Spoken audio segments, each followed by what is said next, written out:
Welcome in, welcome in, welcome in.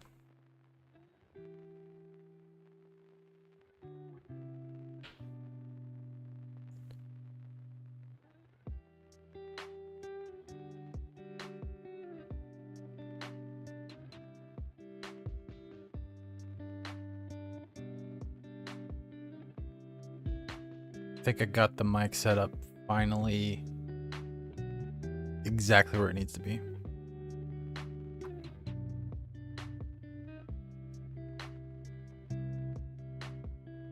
Just as soon as I say that, though, something will probably change and I need to tweak it, whatever.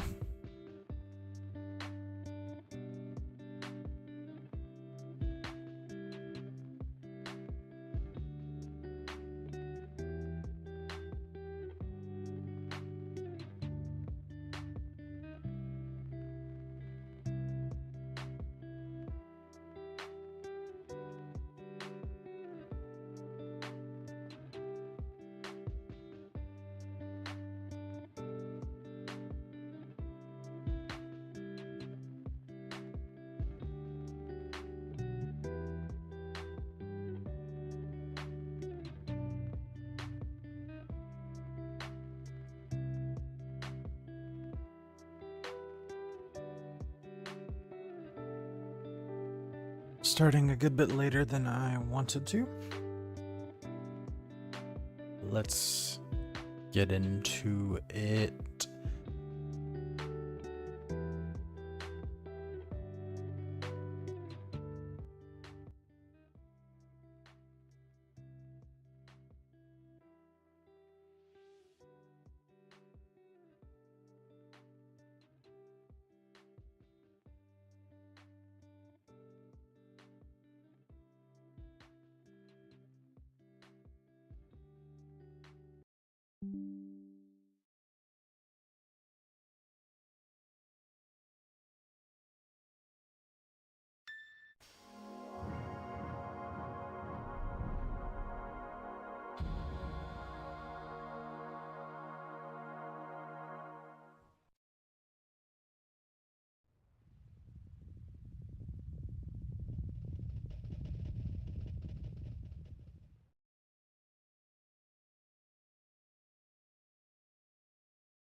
All right, welcome back in, everyone, to scripting a screenplay for Final Fantasy VII. This is going to be our third session, part 3, if you will. And we've had a lot of fun so far. Hopefully, if you've watched the videos afterwards, I'm doing posting the streams to a VOD playlist. If you want to, for some reason, watch the whole stream, you can, but I'm also doing highlight videos afterwards. You can catch up if you want.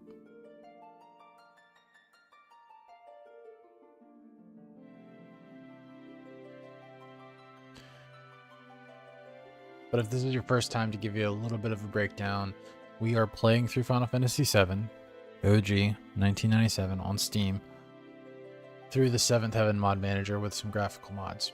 We're playing through it very slowly, and we are painstakingly scripting all of the dialogue into a file in which I will format it into a formal screenplay at some point.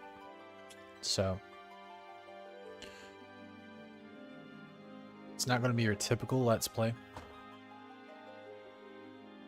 Again, we're going very slowly, and we are breaking it down almost like a literary analysis. So if you find that interesting, welcome in and buckle up for a fun ride.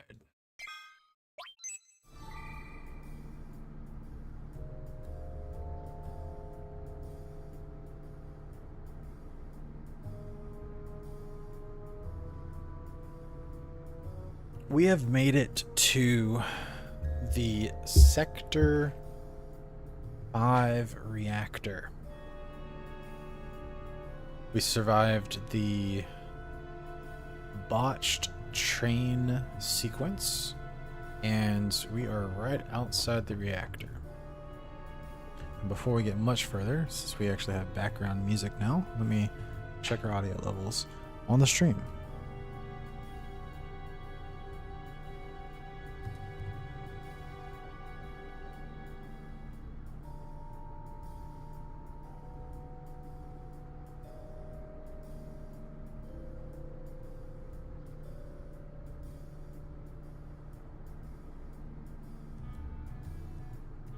All right, we should be good.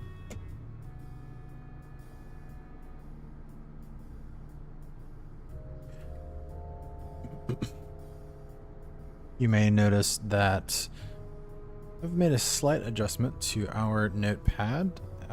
We're opting for a dark mode tonight. Seeing how that fits on the screen, especially here in the Midgar section, Final Fantasy VII, it's a bit of a darker aesthetic game. I feel like this theme fits it a bit better.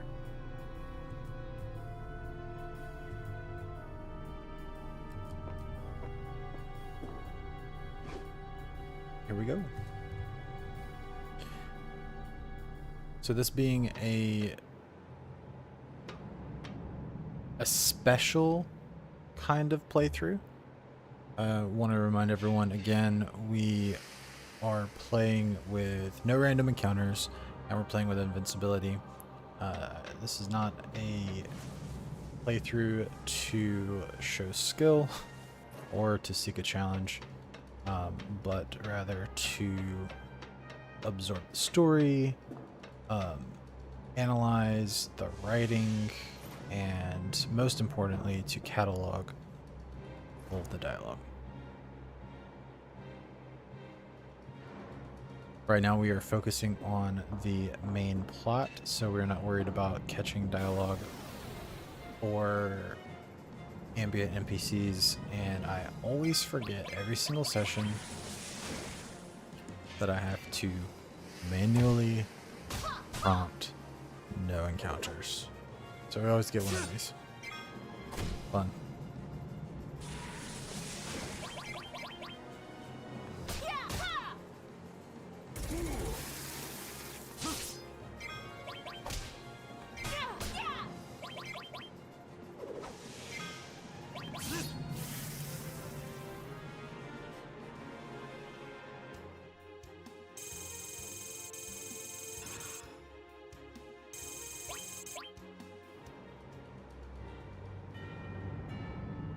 Right. Should be safe now.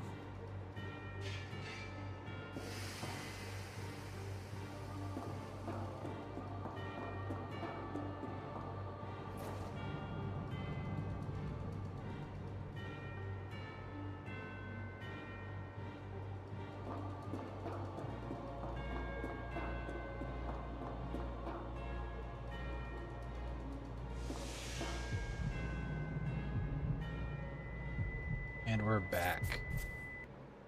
Yes. Yes, we're back.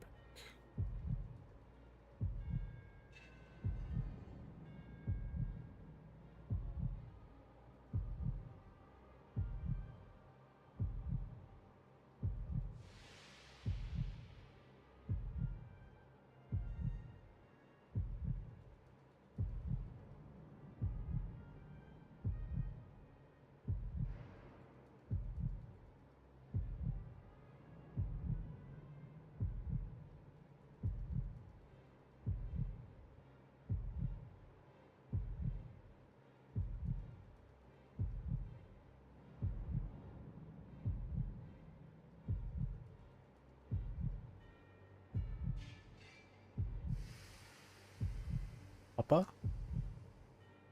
You are like Papa.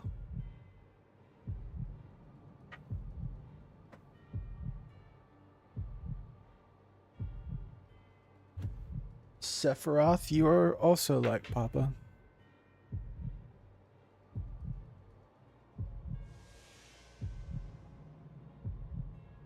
Alright, so call back to last episode. we mentioned that the flashback between Cloud and Tifa uh, at the Nibelheim water tower, one of the last time that they spoke before Cloud comes back to Midgar, we had our first mention of Sephiroth, and I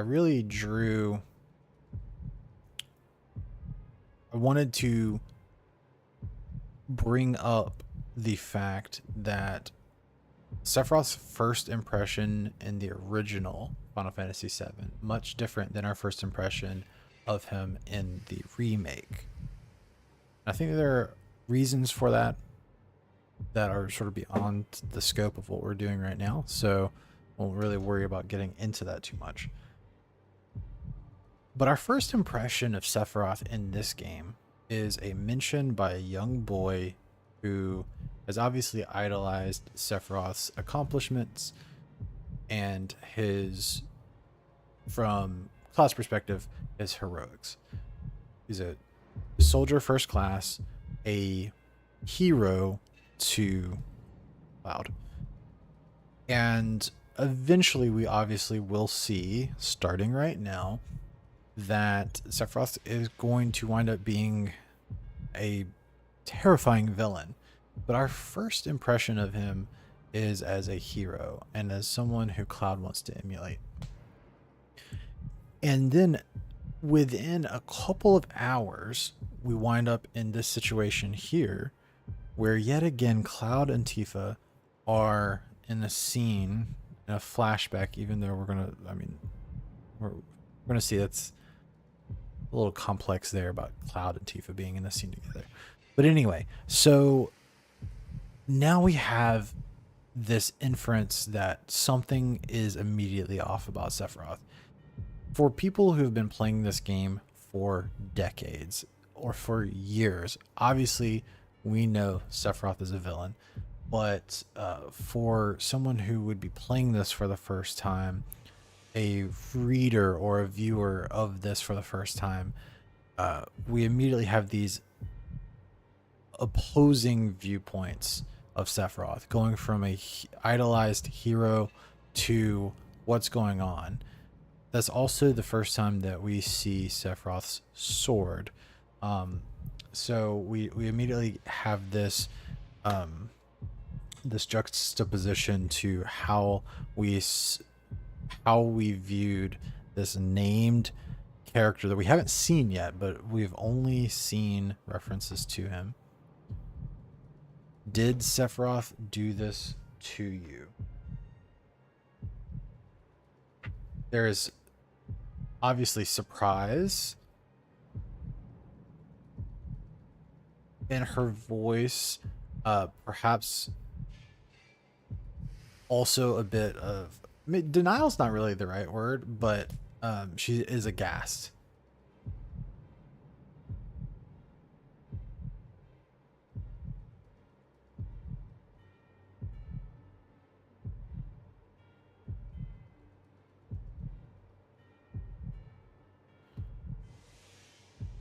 She's got the full breadth of keywords here, right?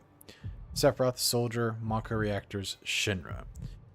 From a writing perspective, what this does is, for the viewer, this brings in everything that we have heard over the past 3 hours in this game. We have heard Shinra. We have been in multiple Mako reactors.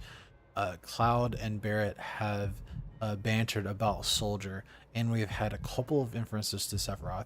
So from a writing perspective, the writers are putting a billboard on these things. These are the things to focus in on. We're about to uncover things about these keywords.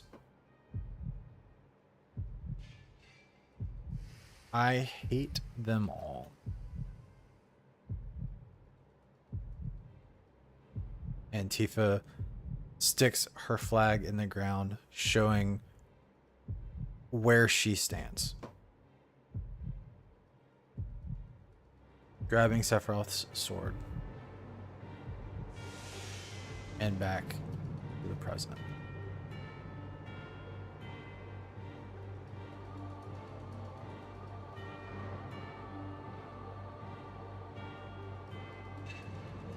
At this point, Barrett has got to be a little nervous about this man that he's paying a lot of money out of his daughter's education fund. And he's having Minty Bees multiple times in multiple missions.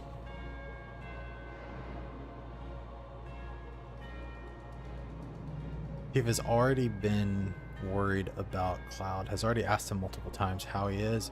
This probably is not helping.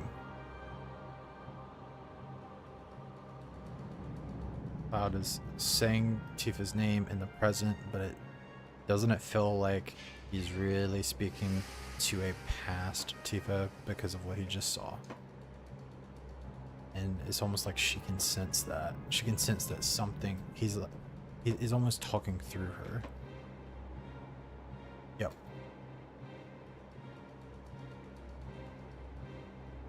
And you know, because she's been on high alert, this is, I mean, she is keying right in on this. Like, he's been acting strange, and now he's acting even more strange. He's acting mental at this point.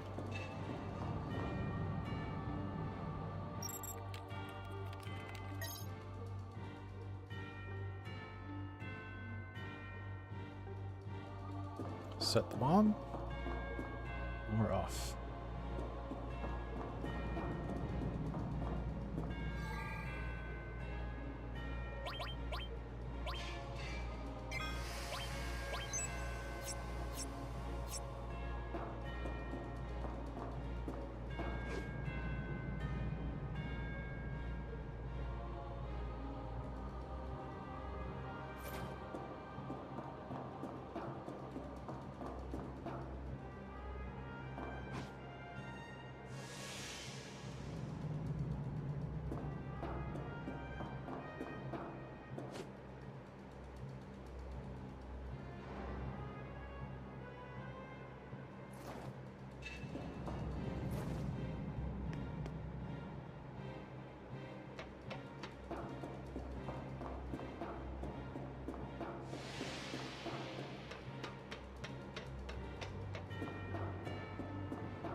Alright, another sort of gamey piece of dialogue here.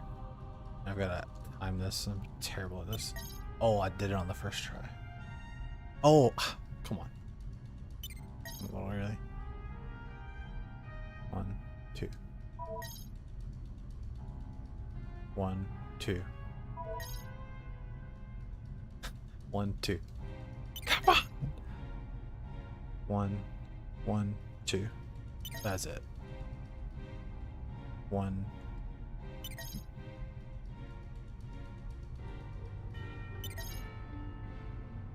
Come on. That was it.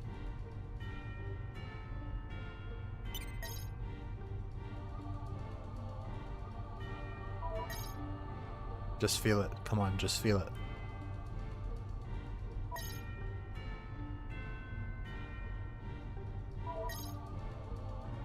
One, two.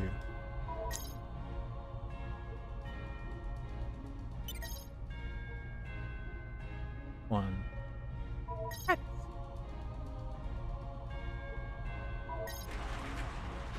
I think they petted me. I feel like I had that timing 4 or 5 times. They are being very generous with the save points. Obviously, if we had random encounters on, I might appreciate the save points, obviously.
I give Barrett credit for not suspecting Cloud.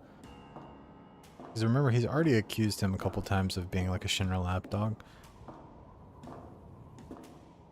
And him not immediately suspecting Cloud here, I think that shows that his accusations earlier were empty, like I said last episode.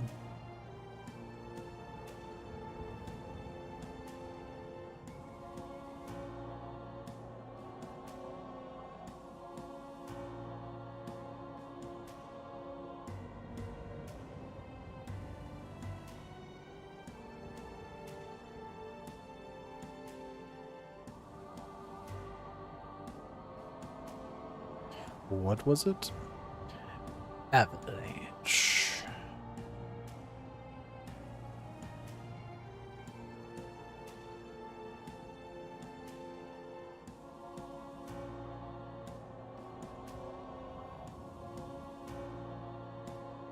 A man that they'd only probably ever seen on television.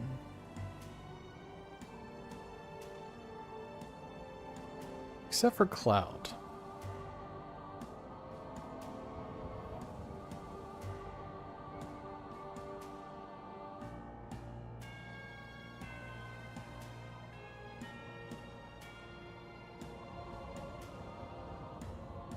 Oh, you.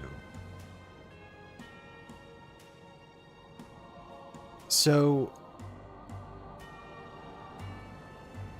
this is a subtle spot that really keys us into, once we start to uncover the structure of Soldier and realize how elite being first class is, this right here should really key us into something's up about Cloud's status as a soldier first class.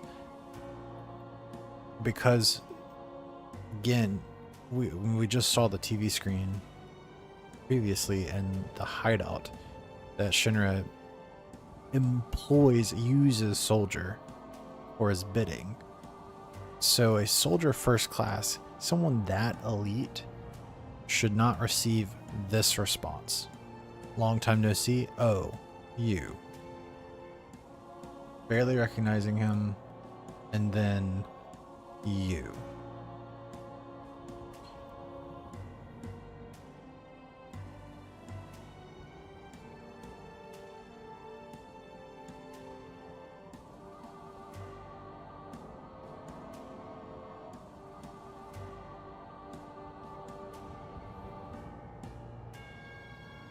This is our first reference to Cloud's Cloud's being exposed to Mako. So I believe this would also be the first time that we are meant to connect soldier members to Mako.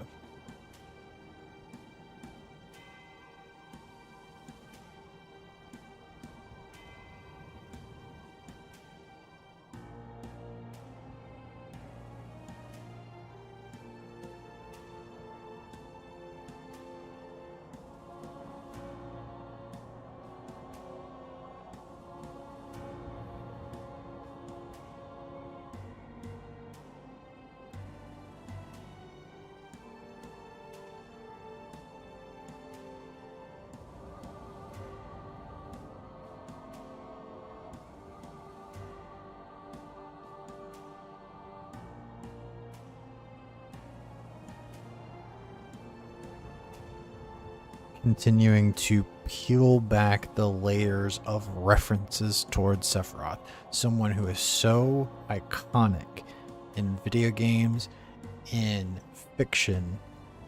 We have not seen him yet. Peeling back the layers, though, unless you become another Sephiroth, someone so famous and renowned that I would remember your name.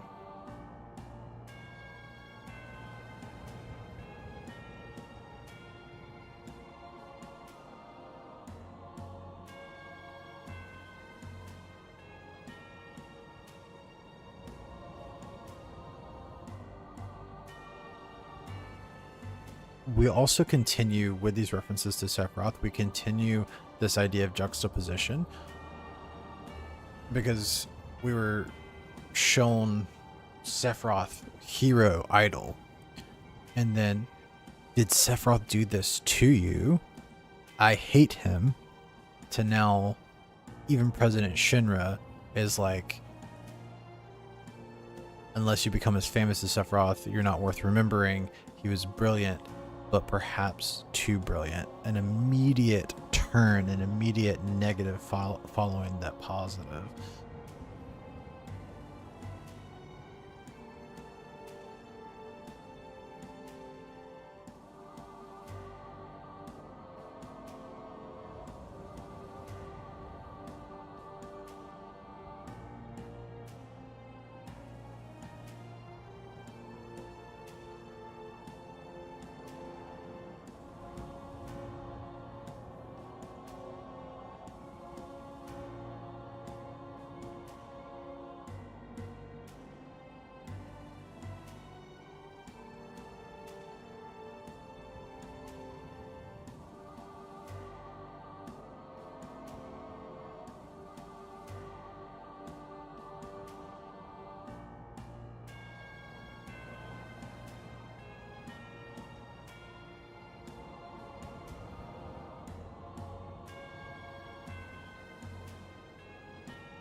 There's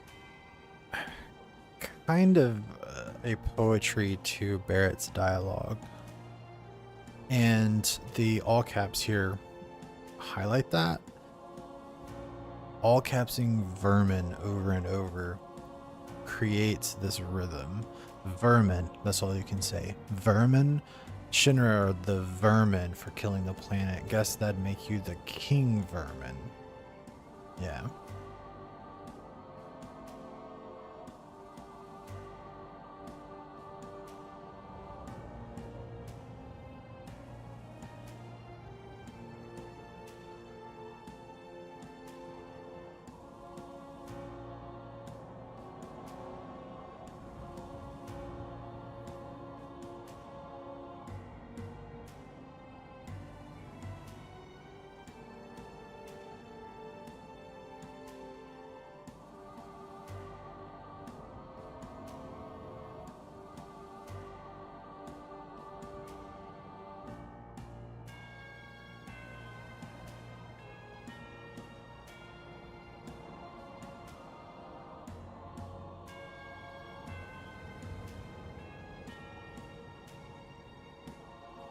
This is getting under Barrett's skin so much because Barrett has put everything into this. He has put every ounce of his energy, most of his money, and he's put his friends on the line for this moment, for this chance to take down this guy. And this guy's reaction is to be bored, to be annoyed that he's late for a dinner party. It's a way of telling Avalanche that they are less than nothing without ever having to say that.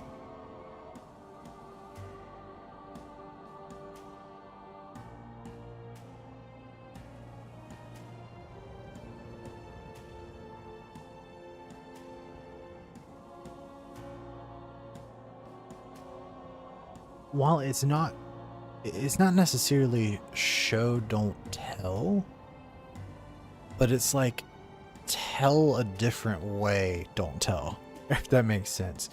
It's subtext. It's hiding that meaning just under the surface. It's saying I'm late for dinner, but what you're actually saying is you aren't worth the dust on this walkway.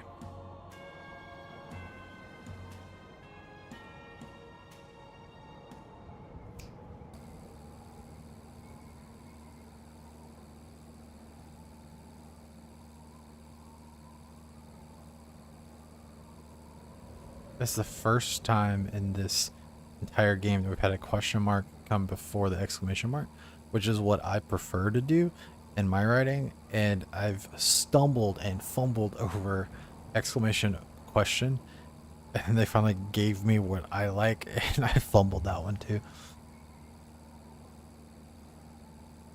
See, look at Barrett. Immediately back at that. Can't.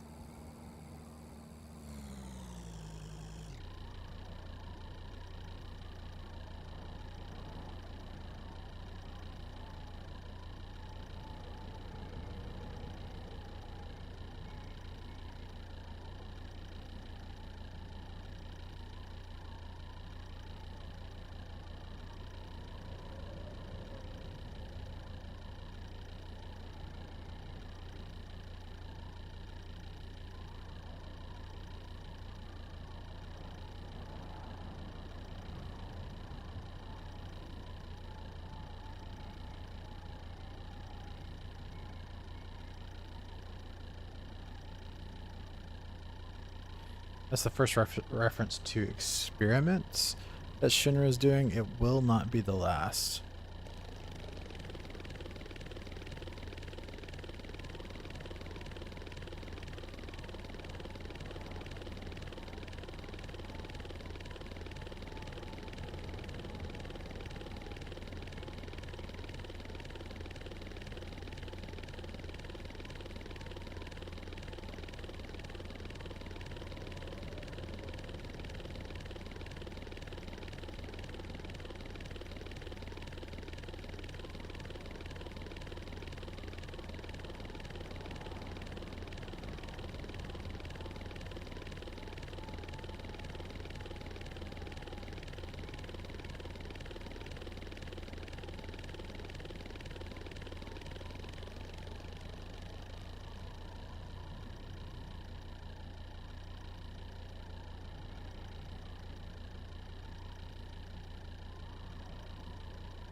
get us back to the story.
There's still so much I want to tell you. We've been hinting at this ever since that first scene with them in Seventh Heaven. She knows something about him. She's known something has been off, and she has to tell him. She has to tell him. Now she's worried that she's not going to be able to because, well, he could be literally dying here.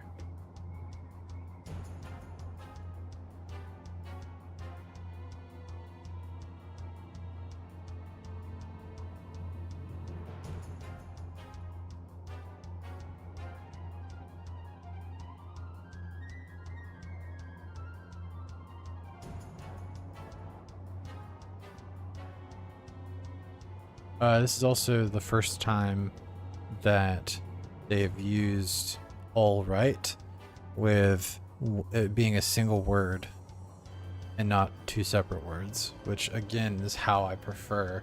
And I've just noticed that they've been using all right separately the whole game until now.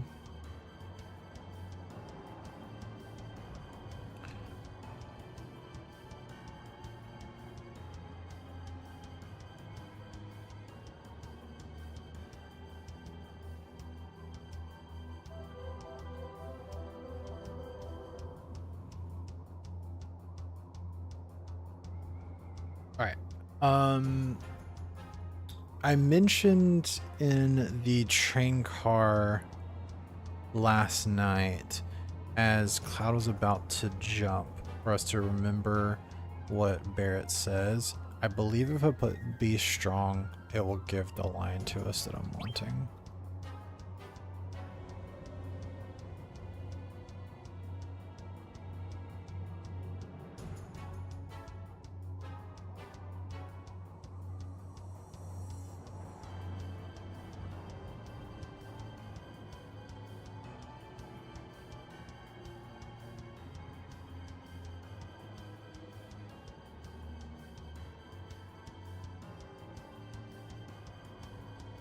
And let's see, we're right back to that, all right.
Don't worry about me.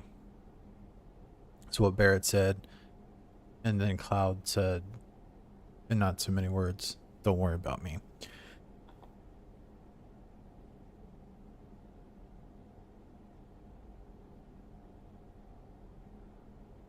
I find that to be a nice moment. All right, so that ends the Sector 5 reactor sequence. So we can come down here, and this is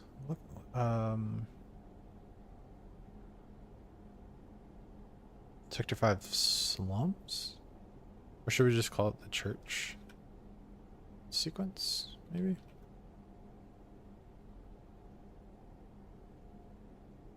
All right, and we are starting.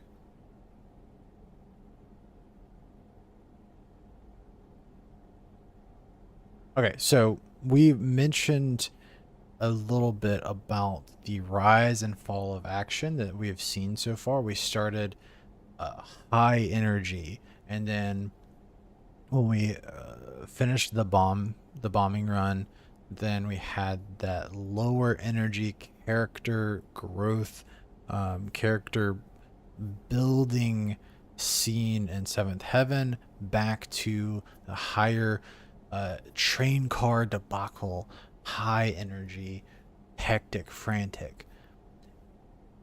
And then we went lower energy as we made our way toward the Sector 5 reactor. Other than random battles there, story-wise, it's a pretty chill. You're able to talk to Jessie a little bit, and she admits being the reason that the IDs tripped.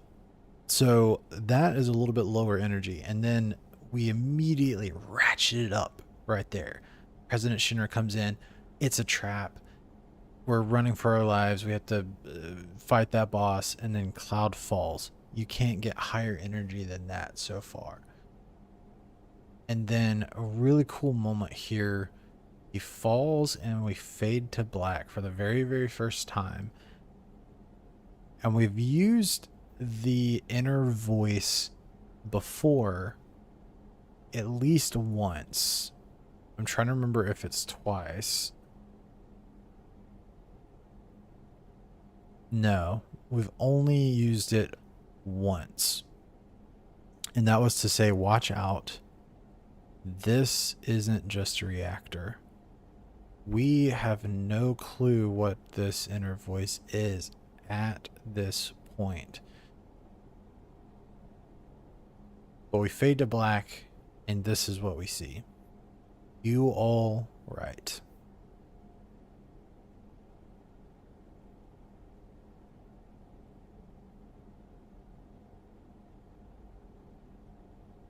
And it's complete silence too. You can hear this, right?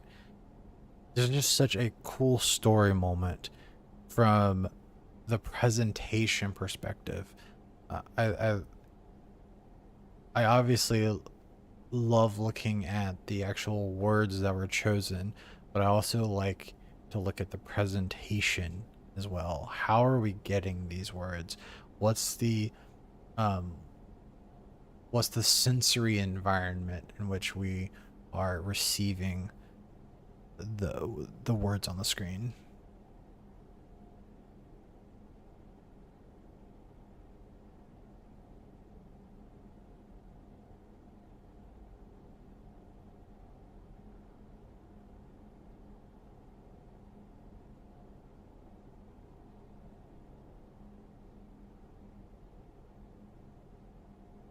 We have a reference to back then. It only got scraped knees, but back then. So it seems to be referencing a younger version of Cloud.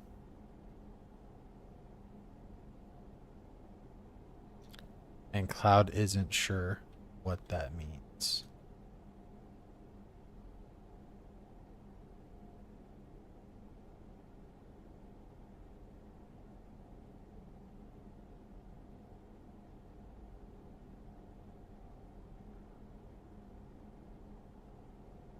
So far, this voice has functioned to warn Cloud about danger or try to prompt him about the reactor, and now it is checking in on him.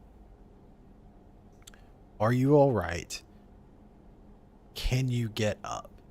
So it's checking in on him, but urging him forward. And I really feel like that's reflective of what Cloud needs.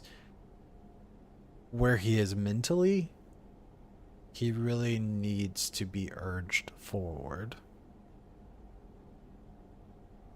And it's almost like his mind is craving that as it's creating this inner persona urging him forward, providing what he mentally needs.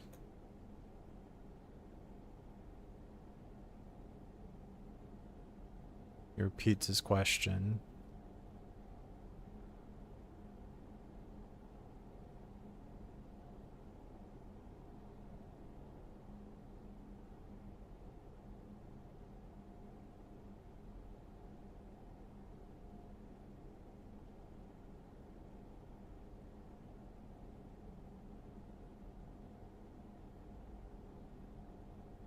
Worry about yourself now almost seems like this inner voice has a bit of insight into how Cloud operates, how he's operated in the past, and probably pretty recently. And especially since joining Avalanche, remember, I don't care about Avalanche. I don't care about your names. I don't care about Shinra. I don't care about Soldier. I don't care about the planet. The unspoken one there, but I think it's also equally true, is I don't care about myself. I really think Cloud is in such a place of presenting and projecting detachment that he's probably detached from his himself a bit as well. And this inner voice taking the opportunity to remind Cloud to worry about yourself.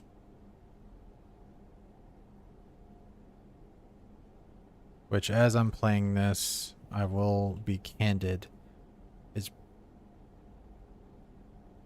hitting home pretty hard.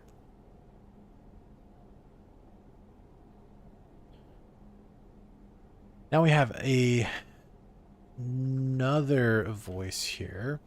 We'll just say voice for this one because it's indicating it's not the inner voice. I love the "it moved." That is phenomenal. It moved. I actually wonder, like, is that an accurate translation from the Japanese? I'm not sure. Again, these older Final Fantasy game translations had their issues, so I really I wonder how accurate that is. I like the word choice there. How about that? Take it slow now, little by little. Little reminder to just keep going. Again, urging Cloud forward.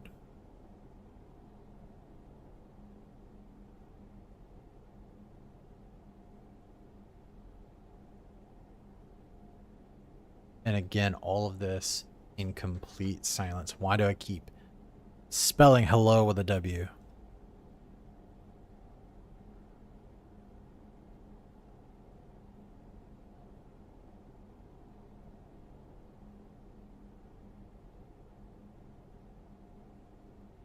I swear this entire scene is like poetry.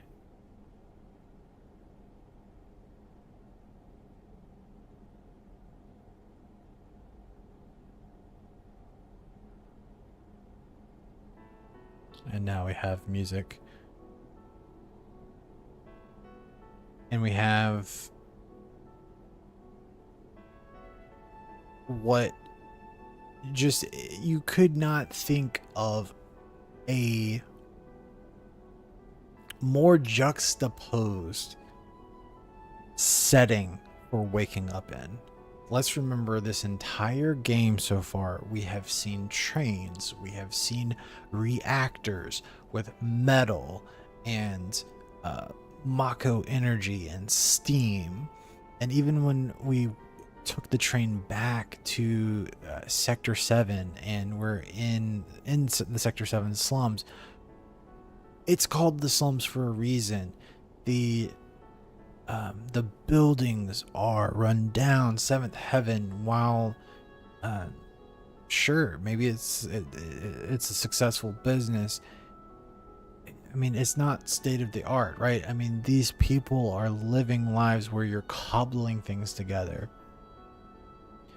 And then again, we faded to black in a reactor. We fade to light in a pewed stained glass church with the flower girl that we remember from the beginning, and in a flower bed with a beam of light coming down through the ceiling. And this music as well, because again, everything is so opposite here. And I just imagine, I mean, I remember playing this game for the first time, but it's also one of those things where, like, by the time I played this game, so much of this game was already iconic to me. These characters were iconic to me because of things like Kingdom Hearts, and also watching my friend play some of this game, and talking to him, and watching Advent Children, which I did before I ever actually played this game. So these characters were so iconic, and like the hallmark moments were iconic. But I just imagine going into this game completely blind, and you think after 4 hours you have an idea of what this is. This is a dystopian cyberpunk action-packed game. And then we wake up in a lonely church.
The religious symbolism here, there's obviously a bit of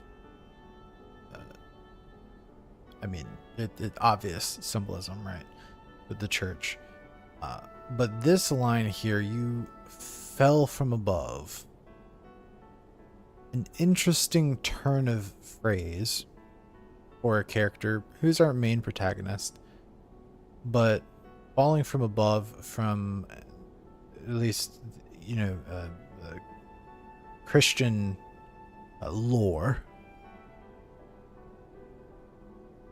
you think of Lucifer falling from above, falling from heaven, being the fallen angel. And I can't help but think about Cloud's inherent connection with Sephiroth, who's known as the one-winged angel. But Cloud's the one who's falling from above. Cloud is the one who we'll see helps Sephiroth rise from the ground eventually. So you just have, again, it seems like everything with Sephiroth, and perhaps I'll have to track this, but perhaps a lot of things with Cloud too. We're just getting these opposites. We're getting these ironic juxtapositions. So interesting line there. You just fell from above.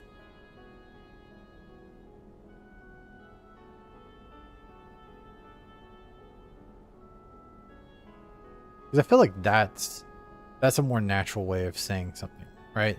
You just crashed through the ceiling. But saying you fell from above, it also really characterizes Aerith as perhaps someone who's not necessarily just going to say the most human thing. Like, there is this mystical element about her already. She carries the staff. She has materia in her hair. And then she uses phrases like, you fell from above.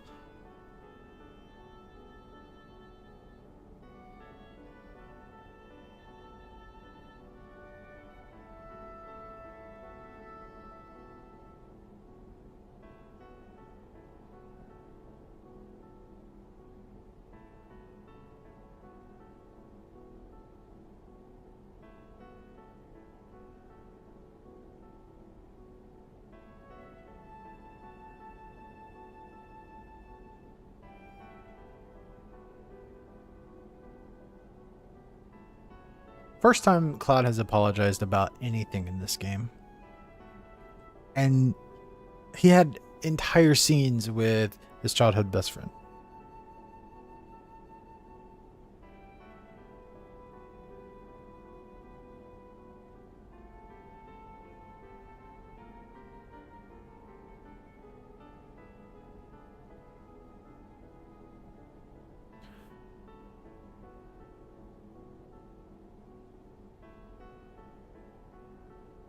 Is that because of his memories?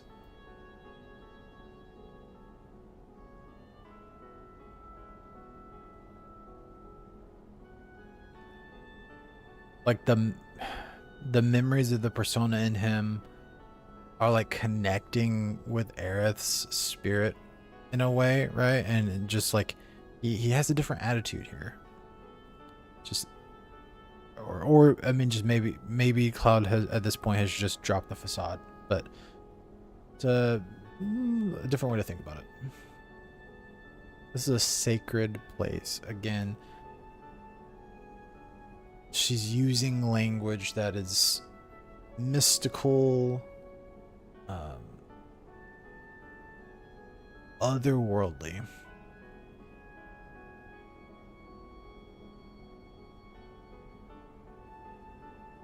I did mention that line yesterday, right?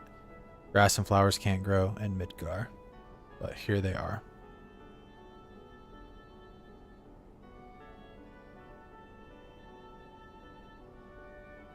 This is paradise. This is an oasis. This is a safe place. And that's why she loves it here. It's her haven.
There's not a question about what we're about to answer.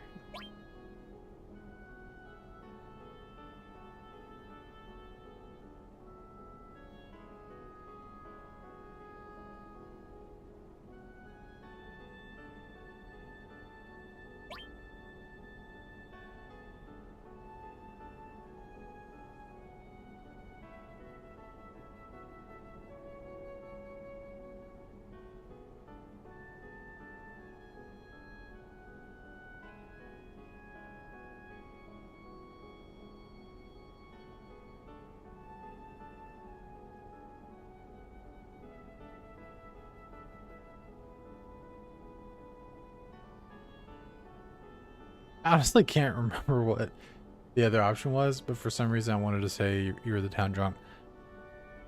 That may not at all be what it is.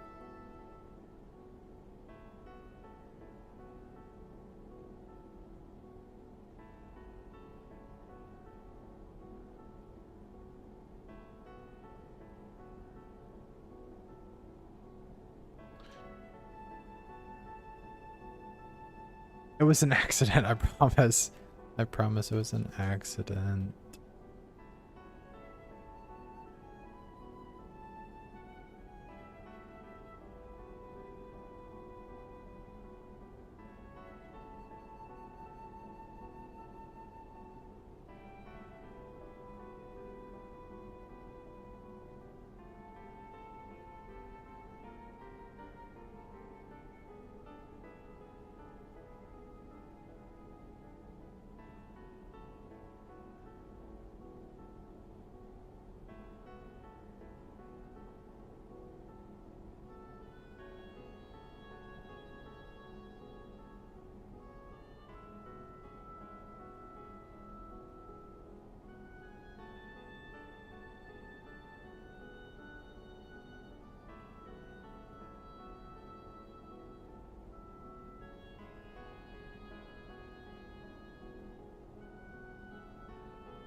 It's a major irony here, obviously. Mine's special. It's good for absolutely nothing. Another opposite there. A bit of a theme. It's special. It's good for absolutely nothing. We will see in time. It's obviously good for something. For sure this is a bit of Aerith humor. She knows that it's good for something. And she's being a little cheeky about it.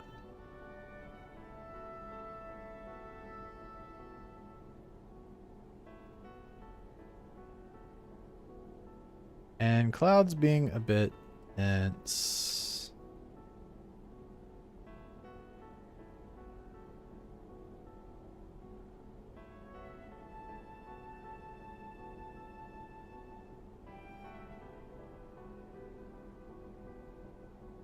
Doesn't do anything.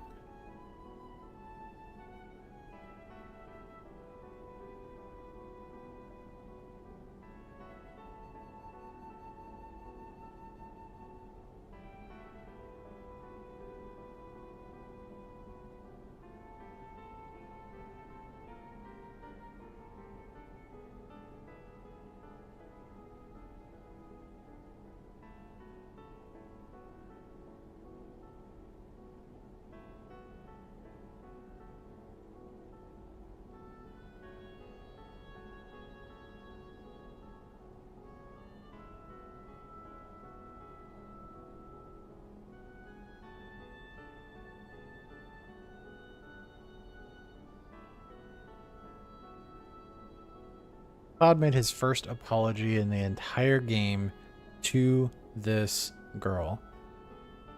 We're going with number one. Either he's turned a page or he's just acting differently around her. So, roleplay wise, I have no problem with the warmer answer here. Something's going on.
Nope.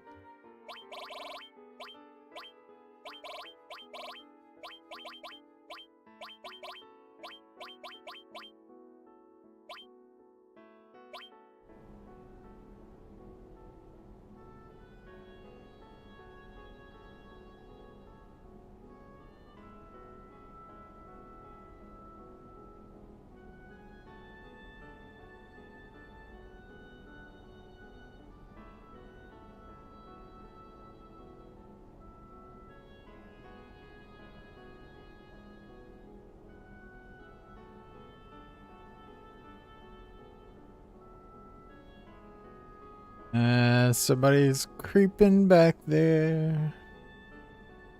It's not a question.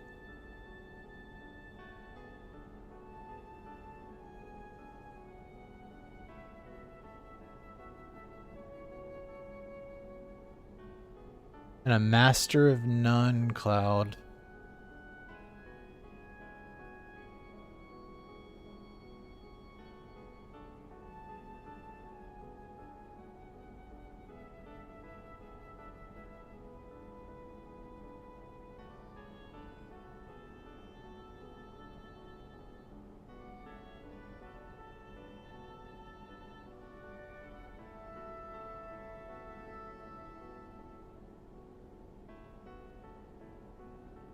Yeah, so going back to her comment about the materia, again, I feel like she's making a joke. She was being cheeky, she was being a little lighthearted.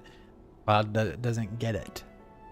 Same thing here, she's laughing, and not only does he not know why, but it's bothering him a little bit that someone's potentially making a joke of him, or thinking of him as a joke.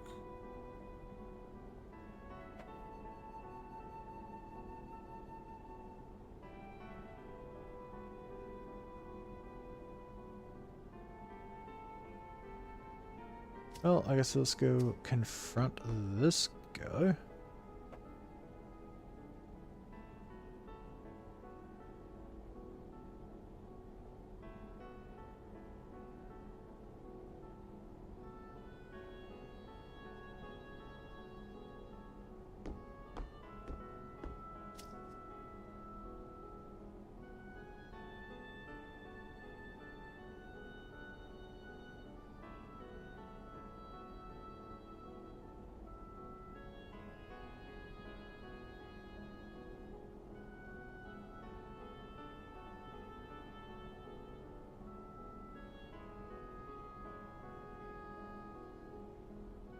Hey, welcome back in.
One of the coolest tracks. Just from a like straight cool factor.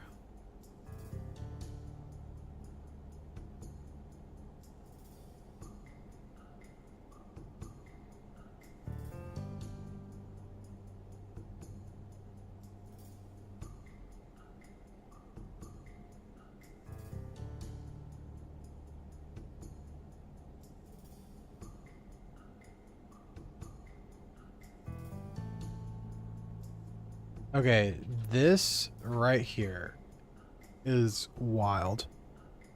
I don't know who you are, but you don't know me. Dot dot dot.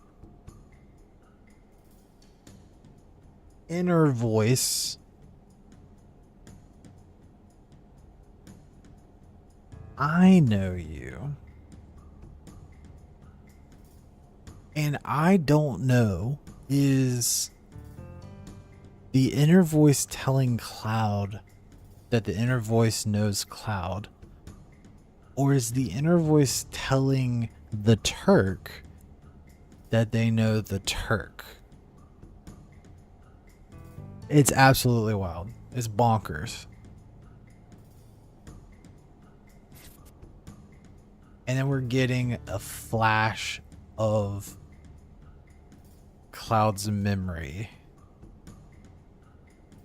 So the inner voice says, I know you. I think the inner voice is talking to the Turk there, saying, I know you. And then all of a sudden, Flash and Cloud remembers the Turk. Completely unhinged.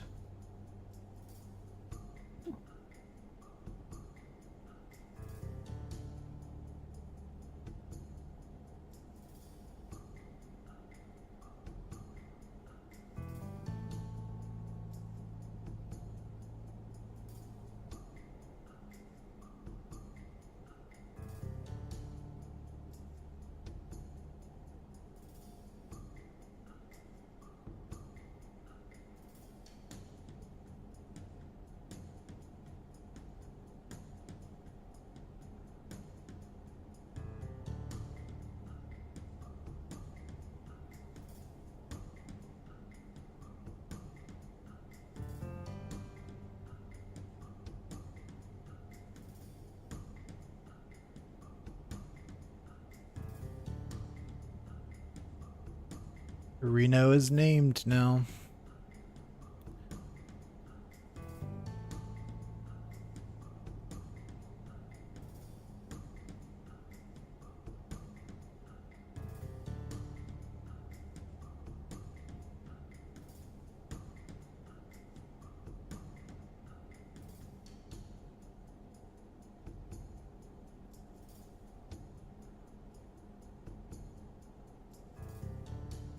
Josh, do you know Tetsuya Nomura's connection to this game?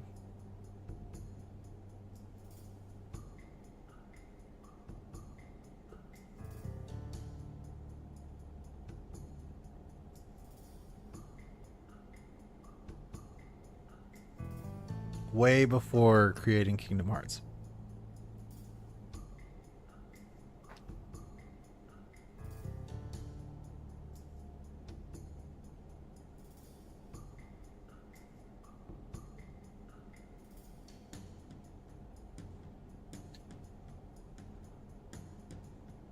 So unsurprisingly,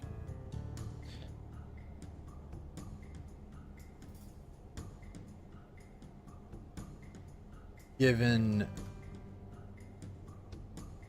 how Kingdom Hearts is, he was a character designer on Final Fantasy VII.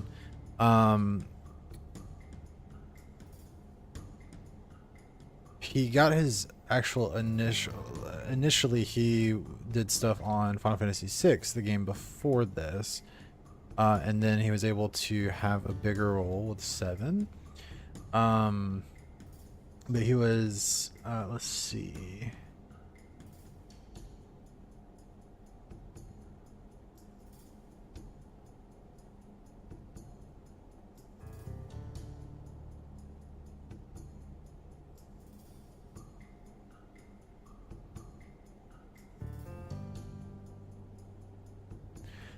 Yeah, Nomura's biggest success was his character design work on Final Fantasy VII, which rose to become one of the most well-known RPGs of all time, defining game for the series as a whole. He ended up contributing a large amount to the characters' stories, such as Red 13's name, although the majority of the storyline was not written by him. So yeah, so he was a character artist, came up with a lot of the backstories of the characters, named Red 13, which is an interesting little potential. Yeah, he was character designer. You're totally right. But how interesting is it that he names a character Red 13 and then goes on to make Kingdom Hearts centered around Organization 13? But the story goes as well that Nomura potentially saves this game because the actual writer Katase, or was it Najima? Hang on, I don't want to talk out of my butt here.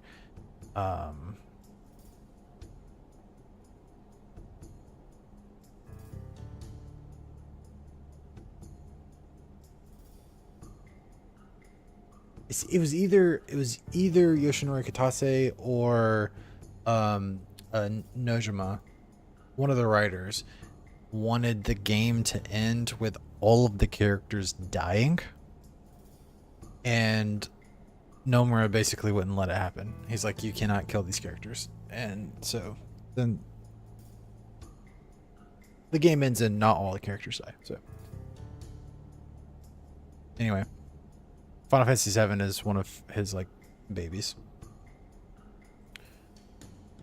right up there with Versus 13 and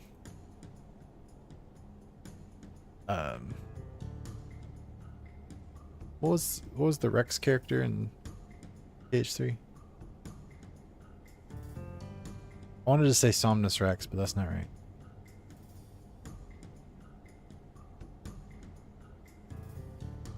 Yeah, KH4. You'll ruin the flowers. Take it out back.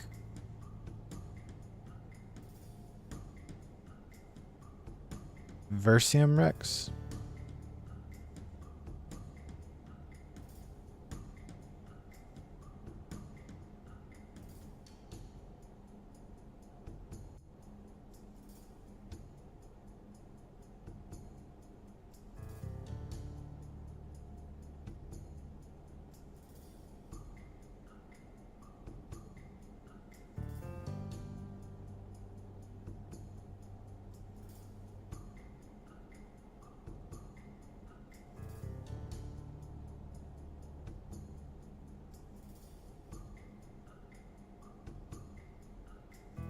Second reference to Cloud's eyes. President Shinra, in the trap, President Shinra mentioned Cloud's eyes having the look of soldier because of being exposed to Mako. So we're starting to unpeel the onion a little bit on what makes a soldier. And one of the things that does is having eyes that have been exposed to potentially too much Mako.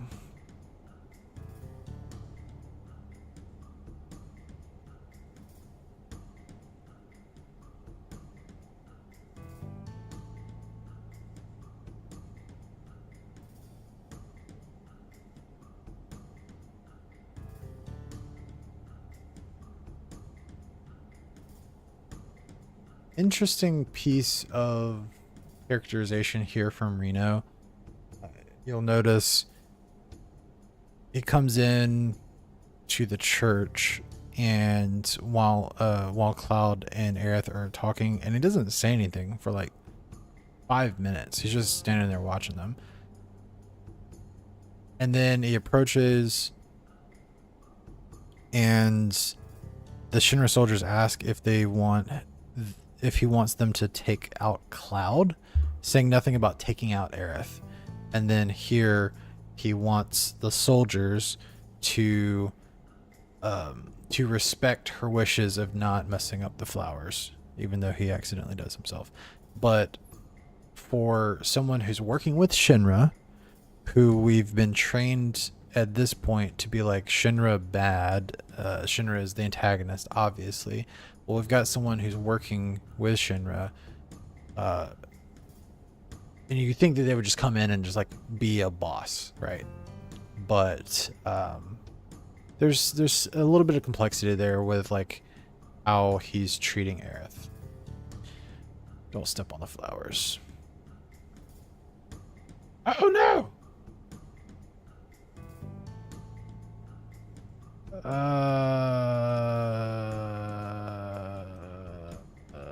Check the tapes. I don't know what they said.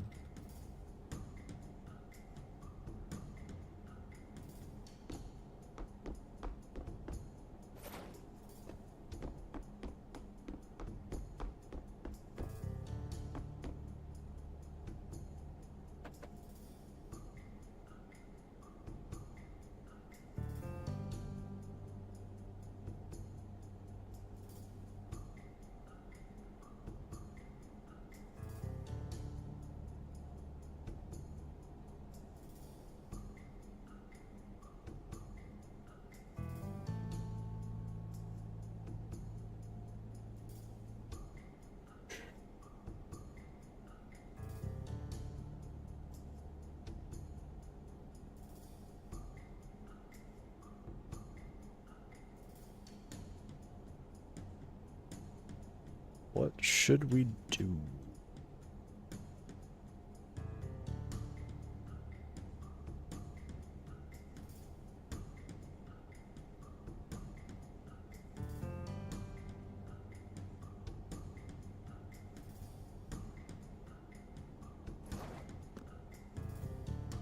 Verum Rex, right?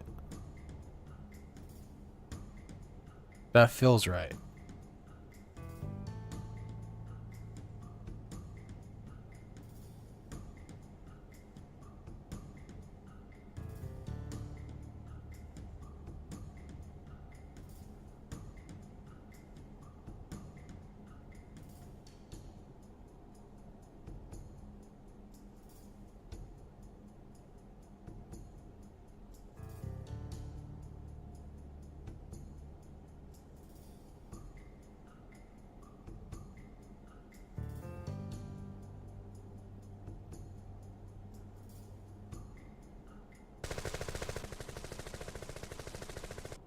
Oh my gosh. Okay, first of all, I could see what he said. It happened too fast. But they just straight up shut her down. I was just talking about like how much they respected her.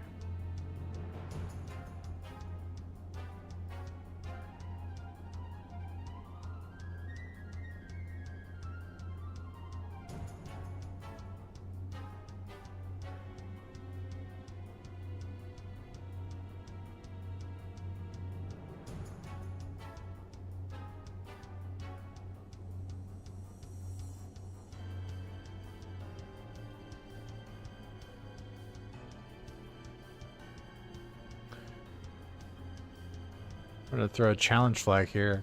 I'm gonna review the tapes. Everything's good until the dialogue auto advances.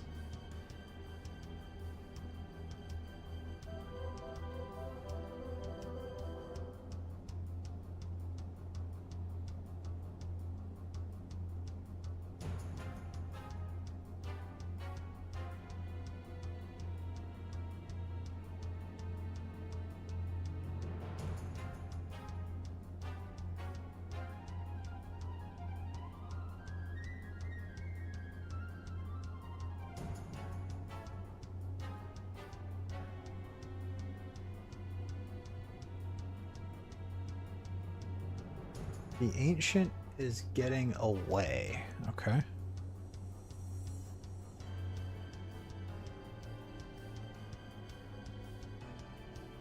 Attack. Attack. Attack. Okay. The ancient is getting away. Well, first of all, this is so interesting. Like, if you're playing this game for the first time and you didn't know anything about these characters, that's one of the few auto-advanced dialogue boxes in, I mean, the beginning of an action scene. But they we hear the word ancient for the first time, and he refers to Aerith as an ancient. The ancient is getting away. Attack, attack, attack. And they just want that to just blow right by you, like you don't even notice it. It is sneaky. It is sneaky, but that's what we're here for.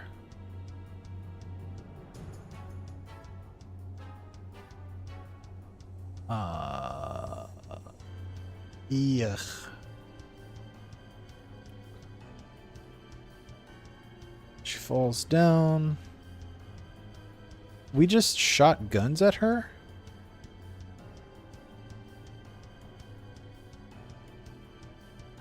And he immediately regrets it. Again, something's up here. Like he's wanting to take her, but also maybe not hurt her. Definitely not kill her. He probably thinks he just messed up big time.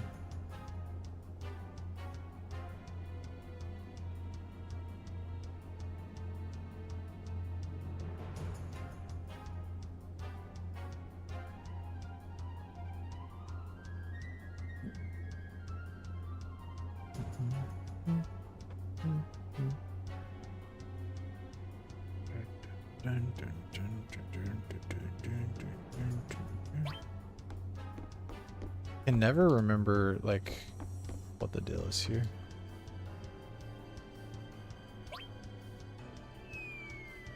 Oh my gosh. I almost dropped that on her. I never do this. I don't know what to do.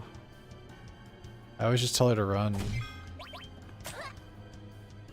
I don't even have materia on her or anything. This could take forever. Okay. I almost dropped that barrel straight on her head. We almost just ended the game right there. Like, the screenplay's over. I'm gun shy. No, I can't drop another barrel. Can I run another?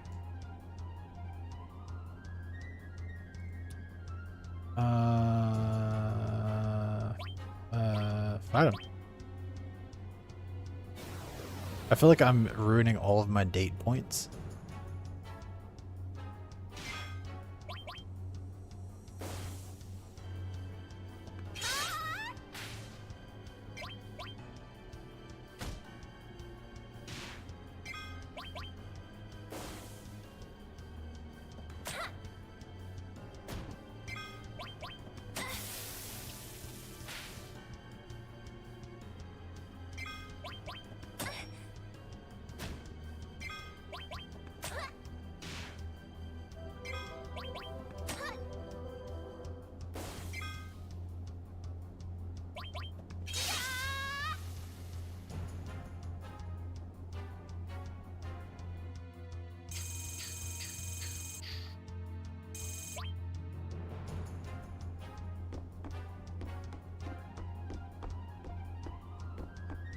Let's drop another random barrel.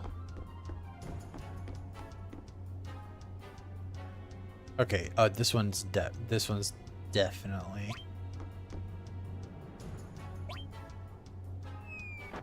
Got him, yeah. Got at least one date point back, come on.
Where are we supposed to go?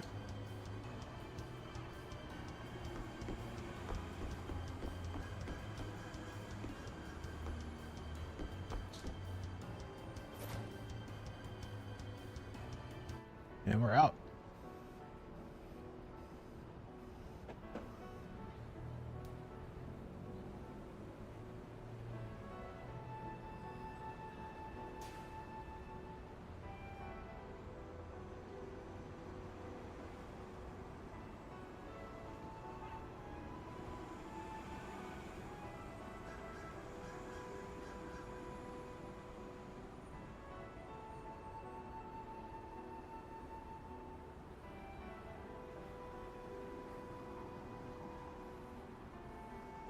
They're the Turks. Our first mention of the Turks.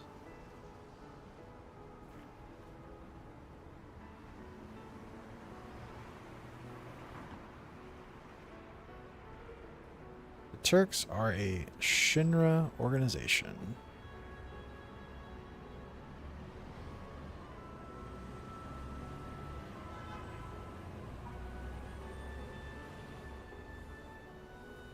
Scouting for candidates for soldier.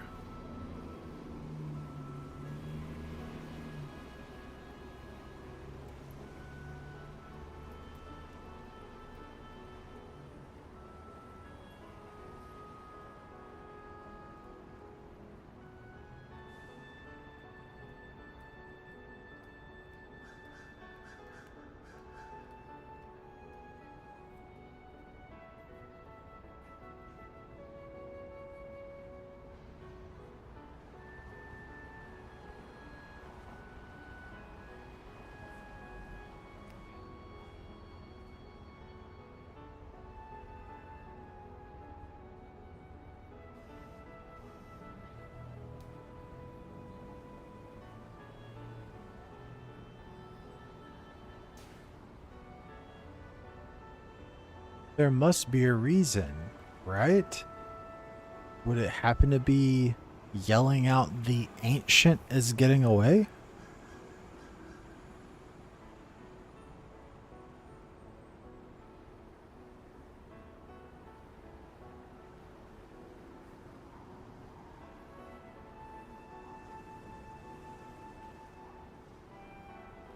This isn't quite the first time this has happened, but we're seeing... This is definitely not the first time this has happened, because we just saw a few minutes ago where Aerith has the materia in her hair and claims that it's good for nothing. But it feels like she knows a little bit more than what she's letting on. And the same thing goes here. Oh, I don't know why they're after me. Maybe I have what it takes to be a soldier. No, you know the reason. You sneaky girl. You know the reason.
The banter here, the conversation on the roof of the church, it's all contributing to a very fast bond between these characters,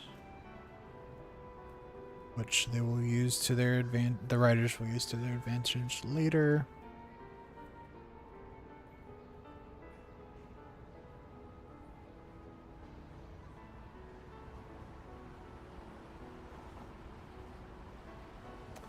And that is, for those counting, the third reference to Cloud's eyes. They have a strange glow.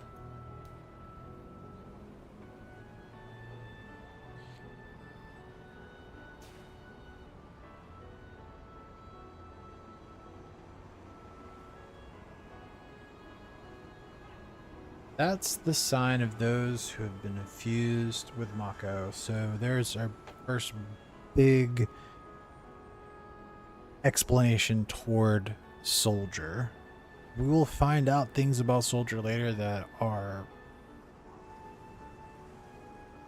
off the wall.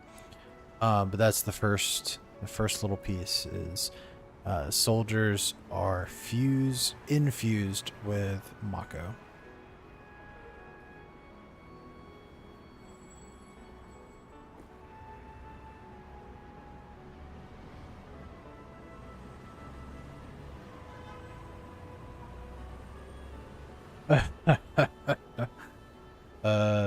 Can anybody say sneaky? Again, we have not been with this character but for like 20 minutes, and it's like at every turn she knows more than she should, and she knows more than she's telling us. I would also once again like to point out an interesting dynamic between this game and Remake, where in a way Aerith's personality is the same, but it seems like the way she's portrayed is expanded. So in the original here, she knows things about the world around her that for a young flower girl, someone who sells flowers, she should know. Like, if she's just a young girl from the slums, she should not know the ins and outs of Soldier. She should not know. She should not necessarily have mysterious materia, right? And she's really cagey. In Remake, not only does she know those things, but she knows things about the universe that she shouldn't. And that's eventually in Remake, that's really her whole shtick is she has knowledge she should not have. It's a very interesting dynamic between those two portrayals.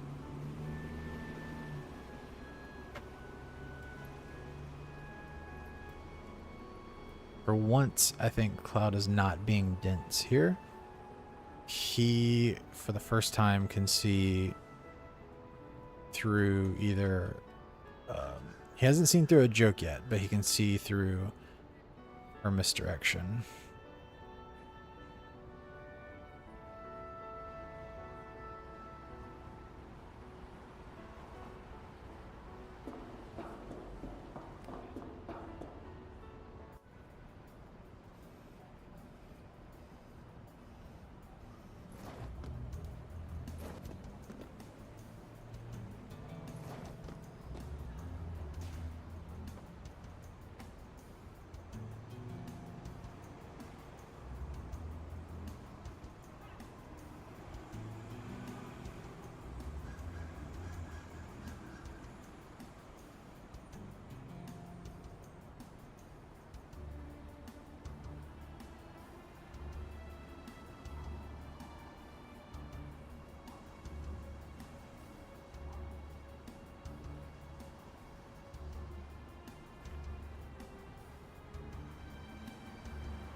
All right. Well, I feel like this save point is a decent spot to call it for tonight.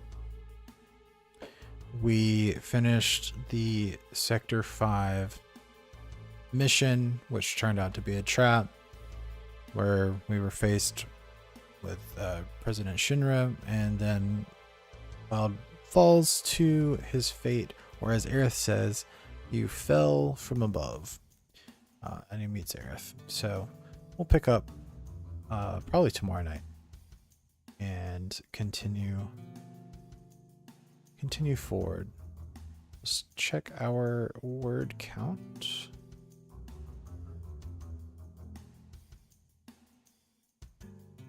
$5,000.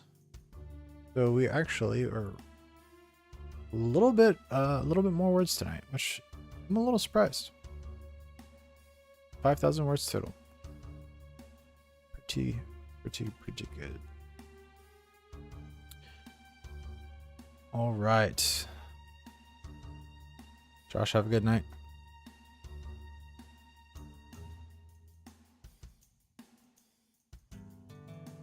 And we'll be back next time for more scripting screenplay for Final Fantasy VII.